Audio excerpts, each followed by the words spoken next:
was my second year teaching music at a public high school on the southeast side of Chicago. During my first year of teaching, I had never really been able to empower my students to do more than listen to music and talk about it. They were good at that, but I wanted them to have the chance to perform. We didn't have any instruments, so I asked if I could offer choir as an elective. I was ready to try my hand at leading my own choir. At least I thought I was. It wasn't as easy as I thought. I began the year with the assumption that I would be working with students who really wanted to sing. But of the few students with genuine interest, only a few even had experience singing in a group. And I soon found out that some students were placed in the class because it was the only elective that fit their schedule.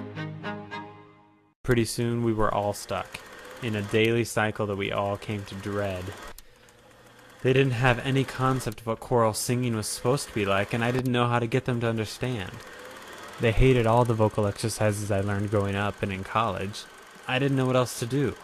And the more I tried to convince and force, the less I believed they would ever improve. After only a few months, I silently gave up on myself and my students. And they knew it.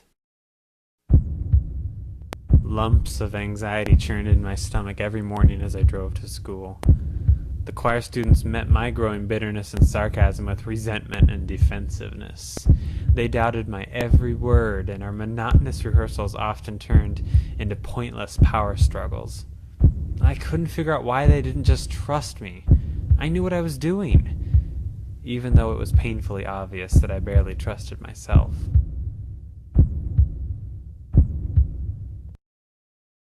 One student in particular became a symbol of my own perceived failure. Albert was perhaps the most earnest and well-behaved student I'd ever had, and his shy personality was matched with a quiet and extremely low-pitched voice. Other guys in the same situation had learned intuitively that it would be better and easier if they just pretend to sing, mouthing the syllables silently. But Albert was much too conscientious to fake it. In choir, when a guy gets stuck in his lower vocal range, I call it singing in the basement. Albert's basement was a dark, cavernous cellar with rotting wooden stairs and a locked door, the kind you never want to get stuck in. But he was stuck, and I couldn't get him out. We started each rehearsal with singing scales up and down, and every morning I'd hear Albert struggling. Do, re, mi, fa, sol, la, ti. I was embarrassed for him, but almost more embarrassed for myself because I couldn't fix it. But then one winter day, Albert surprised us all.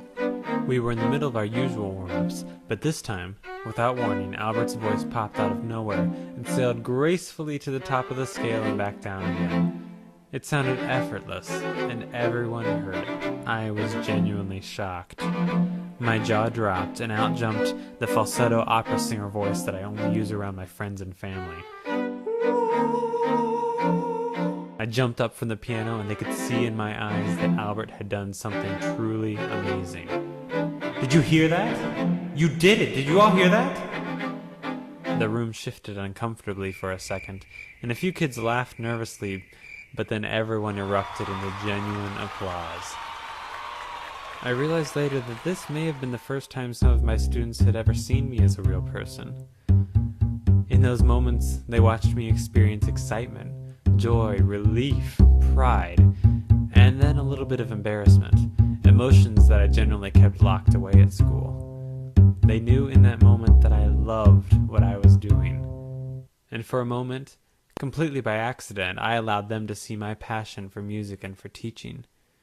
It was only a moment, and it certainly didn't alter the disastrous course of my first attempt at leading a group of new singers.